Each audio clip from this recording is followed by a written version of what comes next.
Շնորհակալ ենք Աստծոց, որ նորից հավաքվել ենք իր ներկայության առջև ենք եկել, որպեսզի սովորենք իրենից։ Եվ թող Աստված տա, որ մենք խոնարհ սիրտ ունենանք ոչ միայն լսելու, այլ նաև ընդունելու մեր սրտի մեջ։ Այսօրվա դասը շատ հետաքրքիր է եւ կոչվում է Մովսեսի հարությունը։ Հիշելու համարն է Հուդայի 9-րդ համարը։ Հուդան ընդամենը մի գիրք է եւ այսքան մի գլուխ ունի եւ հիշելու համարը Հուդայի գրքի 9-րդ համարն է։ Այն դեպքում, երբ Միքայել հրեշտակապետը սատանայի հետ վիճելով պատասխան էր տալիս Մովսեսի մարմնի մասին, չհամարձակվեց հայհոյանքի խոսքեր ասելով դատապարտել, այլ ասաց. Տերը թող քեզ նախատի։ Ուրեմն այսօր ամենավերջին դասն է, այս եռամսյակի, եւ կարծես թե բնականորեն վերջանում է Մովսեսի կյանքի վերջով, մահով, որտեղ Մովսեսի միջոցով աստվածվեց բոլոր այս օրենքները, եւ մենք որոշ շաբաթ ծանոթացանք Մովսեսի կյանքին, տեսնենք իր մահը ինչ ձևի եղավ։ Կարդանք Նահապետներ մարգարեներից մի հատված։ Մովսեսը գիտեր, որ միայնակ էր մահանալու։ Ոչ մի երկրային ընկերոջ թույլ չէր տրվելու ծառայել նրան իր կյանքի վերջին ժամերի ընթացքում։ Նրա առջև բացվող տեսարանում կար առակցվածություն եւ սարսափ, ինչից նրա սիրտը կծկվում էր։ Ամենամեծ փորձությունը նրա համար այն էր, որ բաժանվելու էր այն մարդկանցից, որոնց սիրում էր եւ որոնց մասին հոգ էր տարել, որոնց հետ այդքան երկար ժամանակ կապված են եղել իր հետաքրքրություններն ու կյանքը։ Սակայն նա սովորել էր վստահել Աստծուն եւ այն երեր հավատով նա իրեն եւ իր ժողովրդին հանձնեց նրա սիրուն եւ ողորմությանը։ Շատ հետաքրքիր հատված է, այսինքն ինչի էր Աստված այդպես խիստ որոշում կայացրել Մովսեսի համար, մի մարդու համար, որ այդքան նվիրված էր իրեն, եւ հիմա մեռնելու մեջ ինքը պիտի մենակ լիներ, դժվար է, չէ՞, մենակ մահանալ, նույնիսկ մի հոգի կողքդ չլինի։ Եվ այս դաս ուսումնասիրենք, պատճառը տեսնենք եւ տեսնենք հետևանքը ինչ եղավ, եւ տեսնենք մեր սիրող Աստծո ձեռքը, սիրող Աստծո բնավորությունը։ Որովհետև երբ որ կարդանք այս խոսքերը, մեզ կթվա, որ Աստված դաժան է, բայց հիմա կխորանանք եւ կտեսնենք իրոք Աստված դաժան է, թե մի ուրիշ այլ պատճառ կար, այդպես վարվելու Մովսեսի հետ։ Կարդանք 20 թվեր, թվոց 20 գլխի 1-ից 13 համարները։ Երբ քո թշնամիներու դեմ պատերազմելու ելես ու ծիեր ու կարգեր ու քեզ մեջ շատվող ժողովուրդ տեսնես, անոսմեն մի վախնար։ 20 թվոց 20 գլուխ, Ներողություն։ Երկրորդ օրինացեր բացել է երկրորդ օրինացեր թվոց 20։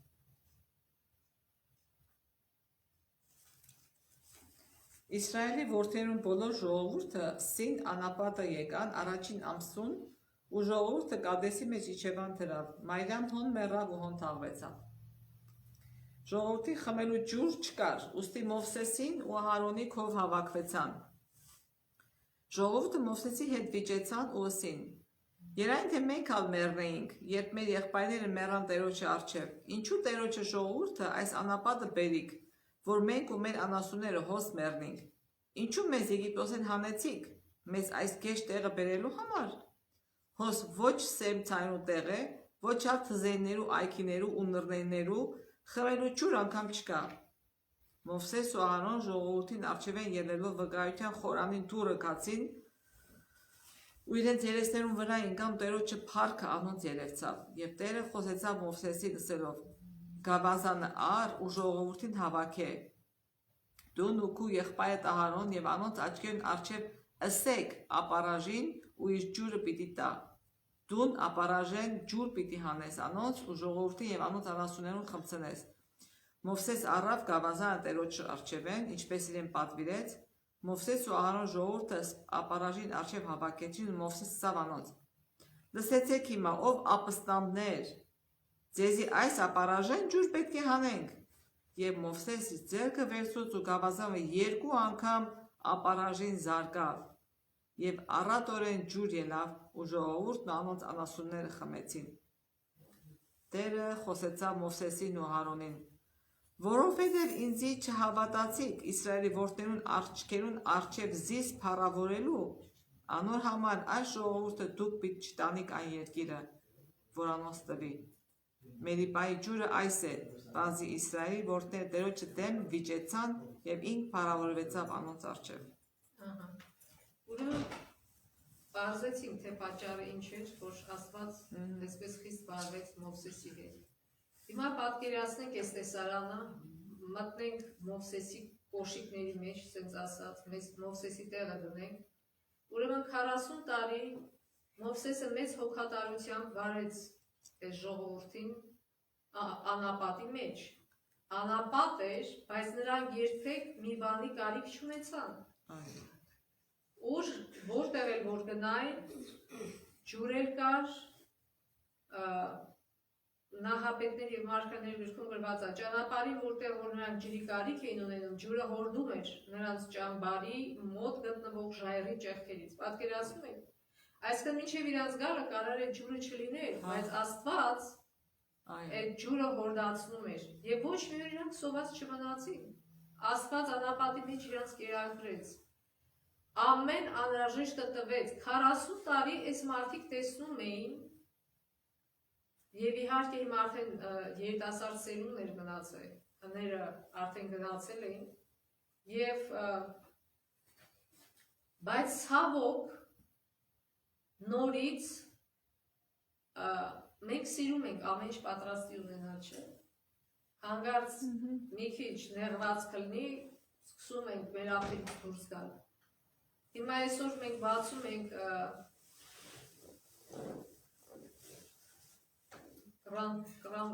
Ծորակը, եւ այնտեղից մեր համար ջուր է գալի, եւ մեզ հիմա տեսել պիտի միշտ։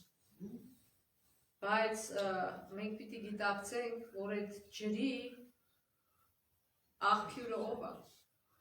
Աստված։ Եվ կիրակուրն Աստված տալի, սորենը ինքը հաճեցնում, անձրևը ինքն է տալի։ Եթե անձրև այն վայրերում, որտեղ անձրև եւ ջուր չկա, ինչի անձրև եւ ձյուն չկա, ինչի պրոբլեմ ունեն այդ վայրերը։ Բանջարեղենի ջրի պրոբլեմ։ Այսինքն ով է որոշում, թե երբ անձրև լինի, երբ ձյուն լինի, եւ կամ գնում ես մի անտառ, լիքը ջրեր է, չէ՞։ Բաները թափվում են, ջրվեժները, գետեր կա, հյուսիսային նահանգները շատ օժնված են այդ կողմից, չէ՞, Կանադայի սավանին, լիքը լճեր ունեն, իրանց էլեկտրականությունը ստեղծում են, ով այդ ամեն ինչը դրե, ով այդ ամեն ինչը ստեղծե, Աստված։ Եվ այս օրինակ վերցնենք երեխեքին, ասենք թե ամբողջ կյանքում դիրանց ապահովում ես, հանգարց մի օր մի բան չլինի, էլի ես տան մեջ ես ինչ բանը չկա, այսինքն այդ մի անգամ չեղավ եւ սկսում են արդեն գանգատվել, հենց այդ է։ Այսինքն հիմա պատկերացնենք Մովսեսի վիճակը։ Մի քանի օր առաջ ինքը կորցրել էր քրոջը, կարդացինք, որ Մարիամին թաղել էին։ Եվ պատկերացրեք, ինքը շատ էր իհարկե սիրում իր քրոջը, մի մարդ, որ փրկել էր իր կյանքը, որ վերցրել էր իրան դրել էր ջրերի վրա, գնացել էր, այդքան խիզախություն էր ունեցել այդ փոքրիկ աղջիկը,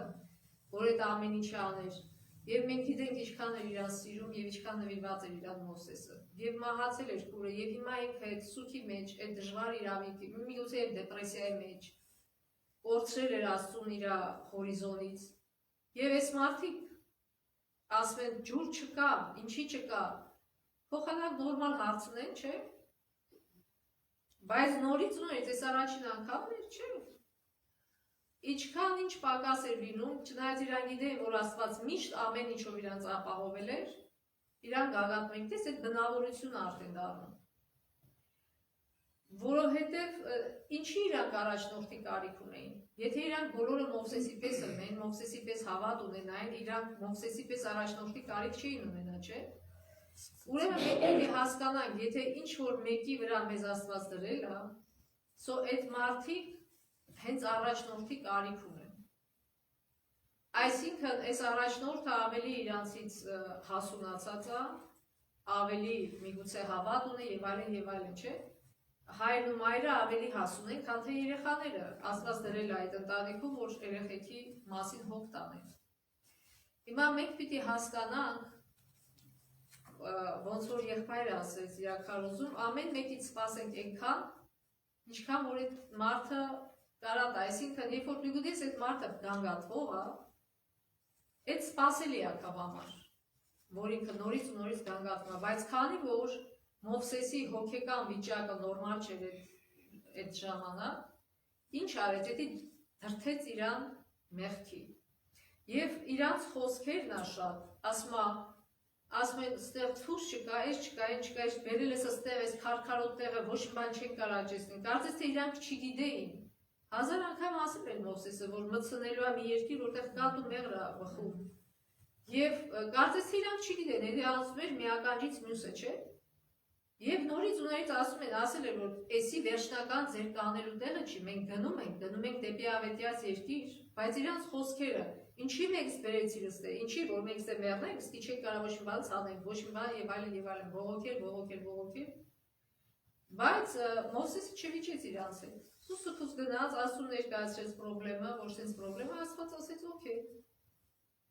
գնա ասա այդ ժայռին, եւ ժայռը ջուրը կտա։ Այդ ժայռը ինչ էր խորհրդանշում։ Հիսուս ինքը։ Հա, Կորինթացիս 14-ում ասում է. Բոլորն էլ նույն հոգևոր ըմպելիքը խմեցին, որովհետև այն հոգևոր վեմից էին խմում, որ նրանց հետ էր գնում, եւ այդ վեմը Քրիստոսն էր։ Սո առաջին անգամ, երբ որ Աստված իրանց ասեց, դեռ 40 օր էր անցել իրանց անապատում, առաջին անգամ ինչ ասեց, ասեց խփի մի անգամ ժայռին։ Հետաքրքիր է, որ Աստված նույնիսկ քանակն ասում։ Երբ որ Աստված մեզ ասում է ինչ-որ բան արա, ինքը մանրամասներով ասում է ոնց անես դա։ Ոչ թե դու քո խելքին, այսինքն մտածես, հա, ինքը քեզ ասելա, որտեղ քեզ կարծում է, թե դու այո, կարողություններ ունես, բայց ինչ պիտի անես։ Պիտի սպասես Աստծո մանրամասներին, թե ոնց կատարես էդի։ So երբ որ Աստված ասեց մի անգամ խփեց ժայռին առաջին անգամ, դա իմաստ ուներ, դա խորհրդանշում էր ինչը, Հիսուսի զոհը, վեմը Քրիստոսն էր, խփում ես, դա իր զոհն է խորհրդանշում։ Հիսուսը մի անգամ զոհվեց, մի անգամ իր կյանքը տվեց, պետք չէր այդ խփել։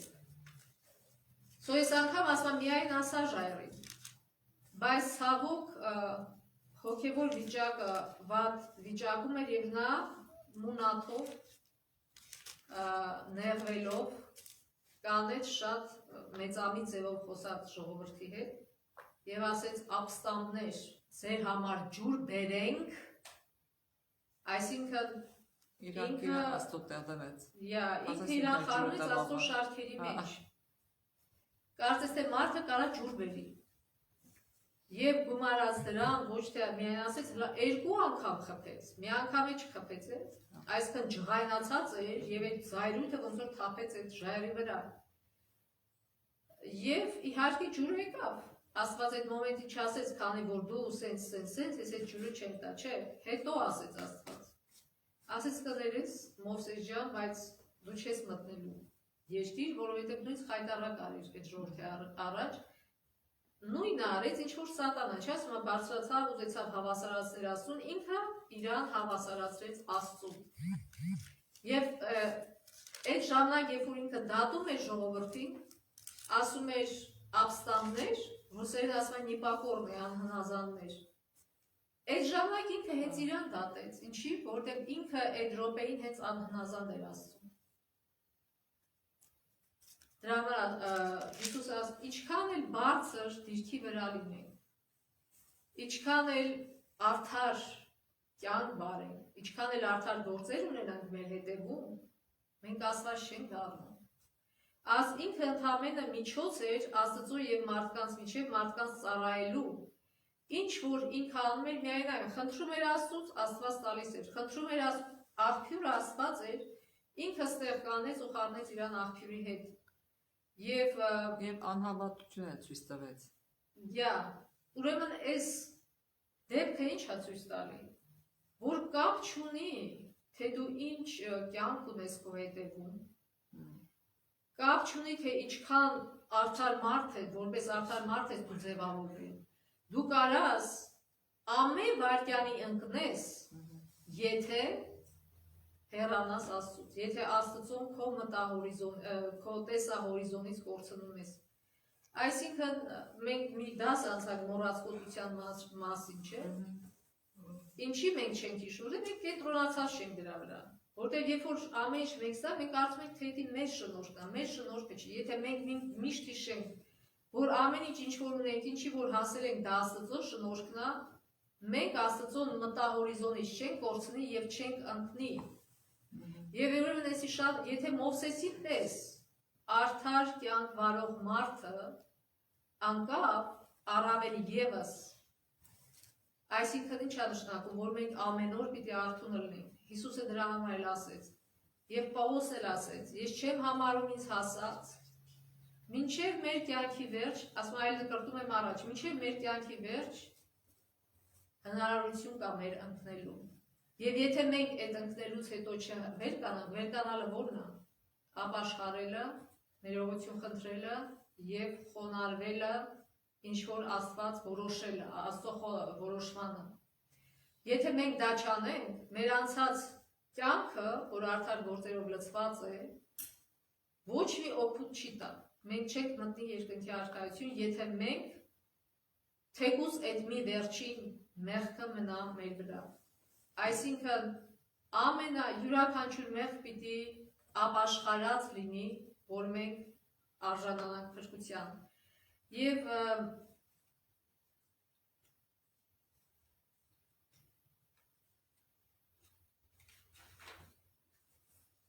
կարդանք Թվոց 20:8 համարը։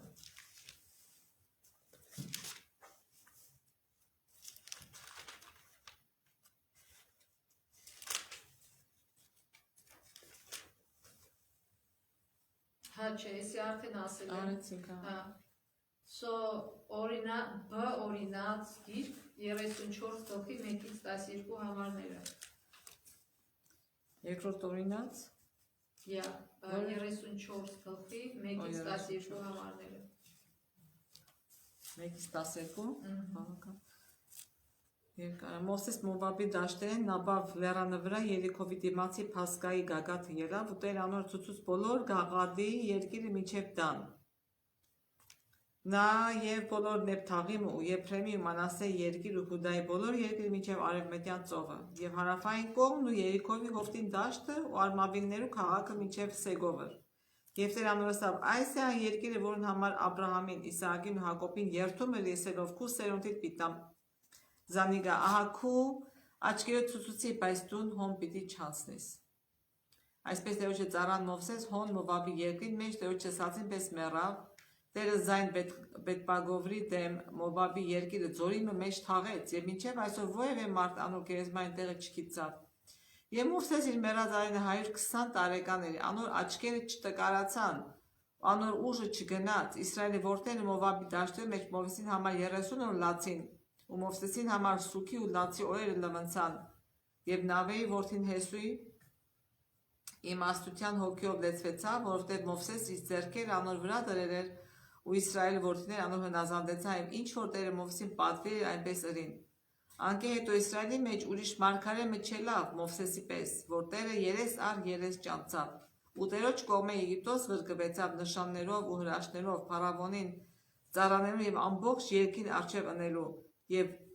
որը զորավոր ձեռքով ու մեծ սոսկումով ըրավ իսրայելացիներուն աչքին արչեւ։ Հիմա նորից պատկերացնենք Մովսեսին, որ ինքը այդքան ծառայեց, Եվ հիմա այդ մի սխալի համար, մի մեղքի համար Աստված բերեց իրան հավասարացրեց ում հետ։ Այդ ամբողջ առաջվա սերունդը, որ չմտավ, չէ, 12 հոգուց։ Այո։ Հեսուն եւ Քաղեբը։ Այսինքն բերեց ու հավասարացրեց իրանց։ Այս ի՞նչ է նշանակում։ Ինքն էլ չմտավ այդ երկիրը։ Այդ ի՞նչ է նշանակում։ Կապ չունի։ Այո։ Մինչև կյանքի վերջ մենք վտանգի մեջ ենք։ Մենք այդ բարձ պիտի հասկանանք։ Այդպես կետ չկա մեր կյանքում, որտեղ մենք ասենք մենք հասանք, մենք ենք վտանգի մեջ ենք, մենք չենք կարող սխալ անենք եւ այլն եւ այլն, չէ։ Մեր անսխալականությունը գալիս է որտեղից։ Աստծո հետ կապից։ Որ ժամին, որ վարքյանին այդ կապը խզվեց, մենք արդեն վտանգի մեջ ենք։ Մենք կարող լիքը սխալներ ու մեղքեր նորից գործել, կապ չունի թե քանի տարի ենք նորմալ ապրել։ Եվ նորից գնում հավասարվում եք ու նրանց, ովքեր հենց սկզբից ապստամբեցին Աստծո դեմ։ Կապ չունի քո կյանքի որ կետին ես դու ապստամբում ասում։ Ապստամբությունը մնում է ապստամբություն։ Անհնազանդությունը մնում է անհնազանդություն եւ կապ չունի դա ով արել։ Աստված սրանով ցույց տվեց նորից, որ իր համար ֆավորիտներ չկան։ Այսինքն կապ չունի դու Մովսես ես, Դավիթ ես, թե ով ես, մեղք արիր, պիտի դրա համար պատիժ կրես։ Ոնց որ յուրաքանչյուր ուրիշ մարդ։ Եվ հետաքրքիր է, բայց կարծես թե մխիթարում է Մովսեսին, ասում է, բայց դու մի անհանգստացի։ Դուք կմտնի, ժողովուրդը կմտնի այս երկիրը, դու մի կարծի, թե եթե դու չլինես, ուրեմն չի կատարվի դա։ Այսինքն էսի մի ուրիշ դասա, որ Աստված կախված չի մարդկանցից իր գործը կատարելու համար։ Կախված այն առումով, որ պետք է մարդիկ, որ իրանց կամքով ծառայեն, բայց կոնկրետ անձանցից կախված չի։ Չլինի Մովսեսը կգա Հեսուն եւ այդ գործը ավարտի կհասցնի։ Դրա համար էլի մեծ խոնարհություն է պետք, որ երբ որ մենք ինչ որ մի բնագավառում արդեն մեր գործ արեպրծել ենք, խոնարհություն ունենանք կողմ քաշվենք, որպեսզի ուրիշը գա եւ մեր փոխարեն այդ գործը սկսի անել, որտեղ արդեն we don't qualify։ Այսինքն Աստծո գործը առաջ կգնա։ Ով էլ որ լինի։ Աստված անպայման մեկին դուր կբարձրացնի, որպես իր գործը առաջ տանի։ Այսինքն Հովանեսի պես, Հովանեսի, որ ասում են Քրիստոսը դեռ ելույթներ անում, ասում է այո, ինքը պիտի աճի եւ ես պիտի փոքրանամ։ Ամեն մեկը ունի իր ժամանակը։ So պատկերացրեմ ինքը ընթացքում ամբողջ իր կյանքը հիշեց, ամբողջ հրաշքները, որ Աստված գործեր, ամբողջ իր տառապանքները, թե ոնց ինքը զոհողություն արեց, թողեց հարստությունները Եգիպտոսի, որ ինքը կարող նույնիսկ փարավոն դառնար։ Այո։ Եվ միացավ ու տառապեց այդ ժողովրդի հետ։ Եվ հիմա իրան թվում էր, որ իր բոլոր զոհողությունները, բոլոր ջանքերը, ամբողջ սերը, որ ինքը տվել էր այդ ժողովրդին, իզուր էր։ Ոնց որ ամեն ինչ փուլ եկավ իր գլխին։ Եվ կարծես թե Աստված խաղում էր իր այդ, ասում տես, նայ քո աչքերով, բայց դու չես մտնելու։ Եվ ամեն ինչ ցույց տվեց, դա աստվածային մի զորություն էր, քանի որ մարդու աչքով ինչքան լիներ չէր կարող ինքը միջև ծովը տեսնել։ Բարձր տեղ էր կանած։ Նորից էլ Աստված ուղղակի պանորամայի պես ցույց տվեց իր ամեն բոլորը։ Եվ ստեղ պատահական չի, որ նշում է, որ Մովսեսը 120 տարեկան էր, բայց իր աչքը սուր էր եւ կարողությունը, այսինքն ինքը պատրաստ չէր, ինքը մահվան, ինքը հիվանդ չէր։ Այո։ Ինքը շատ հանգիստ նորից կարար ապստամբեր ասեր, եւ սատանան երևի հենց այդ էլ սպասում էր, որ Մովսեսը սկսեր գանգատվել, ասեր, չհասկացանք, այդքան ծառայեցին քեզ, այդքան զոհողություններով եւ այլն, հիմա մի հատ սխալ արեցի, դու այդ սխալի համար բերիր ինձ հավասարեցրիր մնացածի հետ, եւ այլն, բայց կարծում եմ, որ սատանան շատ զարմացավ, երբ որ Մովսեսը խոնարհաբար ընդունեց Աստծո պատիժը, այսպես կոչեցյալ պատիժը, եւ Սուսուփուս առանց դեմ գնալու Աստծո ասածին վերելավեց Սարը եւ մենակ այնտեղ մահացավ, Աստված իր շունչը վերցրեց եւ ինքը մահացավ։ Եվ նույնիսկ չգիտեմ, այդտեղ ասում, որ ասում Տերը իր համար բան արեց, թաղեց, չգիտես ոնց թաղեց, կարող է մի հատ քար դրեց, բան վերջացավ։ Չէ, թաղեց է դա, որ հողի տակ է ստաղում։ Եվ կարծես թե եւ շատ մարդիկ էլ տենց ասում են, չէ, ասում են, այս մարդը Աստծուն նվիրված է եւ այլն, բայց այս մյուսները ավելի լավ են ապրում, ավելի գնահատված են, ավելի են, քան այս մարդը։ Եվ թվում է, թե եթե իրոք այդպես վերջանար, չնայած մենք գիտենք, որ երբ որ Հիսուսը գա, բոլոր արդարներին հարություն է տալու, բայց Աստված այնքան էր սիրում Մովսեսին, այնքան էր գնահատել իր աշխատանքը, իր արածը, իր ամեն ինչ, իր սերը, որտեղ Աստծո սիրուց էր, որ ինքը այդ ամեն ինչ արեց, որ ինքը չթողեց, իր սիրտը չտարավ, որ Մովսեսը մնա գերեզմանում։ Ինքը ուզում էր օր առաջ Մովսեսը լինի իր հետ 6-ին դեր։ Այսինքն ես մի հատ նկար եմ տեսել, որ հայր ու աղջիկ եւ աղջիկը մի հատ փոքրիկ հին աղջիկ ունի խաղալի։ Հայրը ծնկի այսքան պպզել է իր առաջը եւ թաքցրել է մի հատ մեծ աղջուկ։ Եվ ասում է դի դուր ինձի։ Ես ասում եմ, չէ, ես շատ եմ սիրում այս աղջուկը, չեմ տա, բայց իրականում հայրը ավելի լավ նվեր ուներ։ Նույնը ստացվեց Մովսեսի հետ։ Կարծես թե Մովսեսը ամեն ինչ կորցրեց, բայց Աստված ավելի լավն էր պատրաստել իր համար։ Հիմա եթե Մովսեսը կենդանի մնար եւ էլ այդ բեռը կրեր, չէ, ինչ էր մտնելու, պատերազմներ էր տենալու, պես էր տենալու, այն էր տենալու, բայց Աստված իրան հարություն տվեց եւ տարավ երկինք։ Անեցտեղ որտեղ տարավ դրավ, որտեղ չկա ոչ մի պրոբլեմ, չկա, տարավ հանգստի, սենց ասենք։ Եվ Հուդայի 9-րդ համարում ինչ է ասում։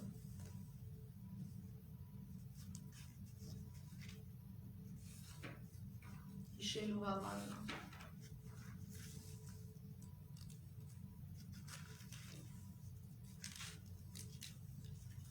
Ասում է այն դեպքում, երբ Միքայել հրեշտակապետը սատանայի հետ վիճելով պատասխան էր տալիս Մովսեսի մարմնի մասին, չհամարձակվեց հայոյանքի խոսքեր անելու դատապարտել, այլ ասաց Տերը թող քեզ նախատի։ Ուրեմն Հիսուսը եւ սատանան վիճում էին Մովսեսի մարմնի համար։ Այսինքն Հիսուսը եկել էր, որ հարություն տալ Մովսեսին, սատանան ասում է չէ, ստեղ խոսքը ինչ էր, որ այդ մարմնը վերցրել են ամեն մեկ իր կողմն էր քաշում, այլ ոնց որ դատ էր գնում։ Սատանան ասում էր, ես էլ եմ մեղանչել, դու ինձ չես ներում, ինքն էլ նույն մեղքը գործեց, քո կրեդիտը վերցրեց իր վրա, քեզ խայտարակեց, բայց դու հիմա եկել ես իրան հարությունից տալի, ինչի հիման վրա։ Բայց Աստված իհարկե ասեց, որ ինքը ապաշխարել է եւ ներվել է, եւ այստեղ մի բայց էլ կա։ Այդ ժամանակ Հիսուսը դեռ չէր խաչվել։ Այդ ամեն ինչը դեռ պլանավորված էր։ Մենք հարություն ենք առնում շնորհիվ, Հիսուսի արյան շնորհիվ։ Հիսուսի արյունը դեռ չէր թափվել։ Հիսուսի եւ դրա համար էսի վիճում էր, այսինքն ինչի հիման վրա ես դու հարություն տալի իրան, այսինքն փրկագնումը դեռ չի կատարվել, չէ՞։ Էդի ոնց են ասում, որ ասում են Սուրբ Հոգու գրան էր տալի, այսինքն Մովսեսի հարությունը ոնց որ գրավական լիներ, գրավ, մինչև Հիսուսի խաչվելը ինքը արդեն հարություն արավ։ Եվ իհարկե Հիսուսը հաղթեց եւ հարություն տվեց Մովսեսին, մենք չգիտենք, թե ինչքան ժամանակ Մովսեսը մնաց գերեզմանում, ոչ թե նրա համար, որ ասեց, գիտես, ես ուժեղ եմ ինչ-որ կուզենամ կանեմ, չէ, այլ ինքը ապացուցեց, որ Մովսեսը ապաշխարել է եւ խոնարհվել է։ Մովսեսը ինչ կարար աներ, եթե չապաշխարեր։ Ինքը կարար վերցներ այդ ժողովրդին, ասեր եկեք գնացին, ես եմ ձեզ ղեկավար, ուղղակի չենթարկվել Աստծուն, չէ։ Հիմա, բայց Մովսեսը ենթարկվեց։ Սատանան չնայած գիտի, որ կորած բանը Աստծուն չենթարկվելը, գիտի, որ իր վերջը ինչ է սպասում, բայց միևնույնն է ինքը կոտոշները ցցած գնում է առաջ։ Կոտոշները ոչ թե բառացի նկատի ունեմ, այլ իր եւ մի օր եթե Մովսեսը կարա իր կոտոշները ասել դու անարդար ես, չէ, ես այսքան տանջվել եմ, 40 տարի տանջվել եմ, հիմա դու իմ տանջանքը ուրիշին ես բանանում։ Չէ, ես տանջվել եմ, ես էլ կմցնեմ։ Եվ ինքը այդքան հեղինակություն ուներ այդ ժողովրդի մոտ, որ ժողովրդին ասել եկեք գնում ենք մտնենք եւ գրավենք, չէ, բայց կգրավեն արդյոք։ Աստված թույլ կտար ինչ որ այլ ինքն էր, չէ, դժելու։ Բայց մեղքը հենց այդպես է։ Մարդը այնքան ակուրանում, որ չի հասկանում ինքն է դժելու։ Ինչքան անգամ էլ որ դու դեմ ես գնում Աստծուն, դու ես դժում։ Բայց Մովսեսը փառք Աստծո խոնարհվեց եւ ուղղակի Աստծուն վստահելով, ճիշտ է, երևի մի քիչ հուսահատված, բայց Աստծուն հանձնեց եւ ժողովրդին եւ իրան եւ Սուսուփուս գնաց եւ իր պատիժը ստացավ եւ հետո արդեն ապացույց էր, որ ինքը ապաշխարեց։ Այսինքն մեր գործերը ցույց են տալի մեր հավատքը։ Ինչ ոնց կարար Հիսուսը ապացուցել, որ ապաշխարել է Մովսեսը։ Գործով, չէ՞, մարդը գործով ապացուցեց, Սուսուփուս ենթարկվեց Աստծուն։ Եվ այս բոլորը ինչ հույս է մեզ տալիս։ Երբ որ որոշվում էր Մովսեսի ճակատագիրը, փրկության ճակատագիրը, հարցը այդ չէ։ Եվ ուզում եմ մի կետ էլ նշեի, որ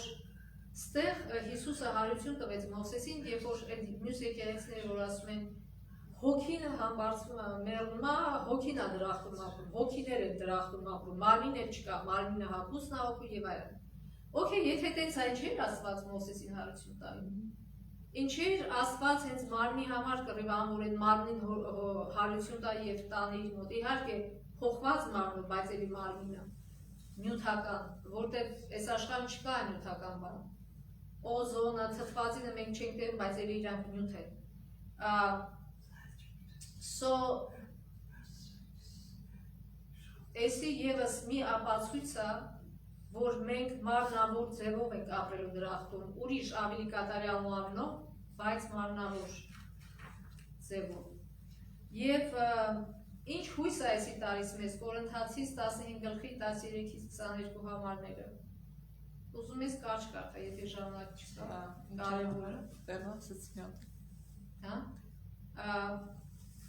Կորինթացիս 15:13-ից 22 համարները։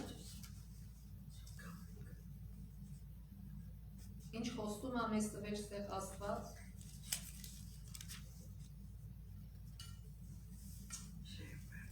Եթե մեռելներն հարություն չկա, ուրեմն Քրիստոսը հարություն առած չէ։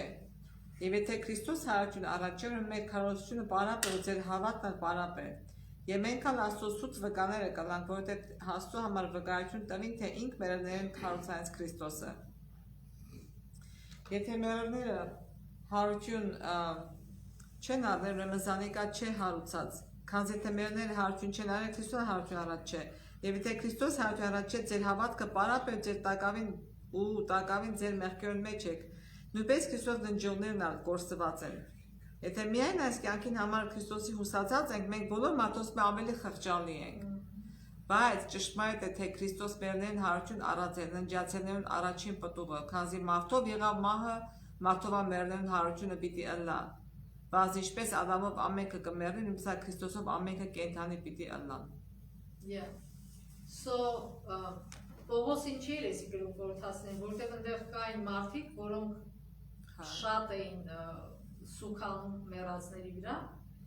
Եվ Պողոսն էլ ասում է, եթե մենք մենակ այս կյանքի համար ենք հավատում, ասում ամենախղճալն ենք, որն է իմաստը։ Եթե մի բան ունի սկիզբ եւ ավարտ, եւ չունի շարունակություն, ինչ կապ ունի, թե այդ մեջտեղ ինչ է կատարվել, չէ՞։ Այսինքն վերջնական նպատակը ո՞րն է։ Հավիտենական կյանքը։ Եթե հավիտենական կյանքը չլիներ, մեր ժամանակավոր կյանքը իմաստ չունի։ Այո։ Բոլորովին։ Եթե կա մահը, որ պիտի վերջանա, ուրեմն մեր կյանքը իմաստ չունի։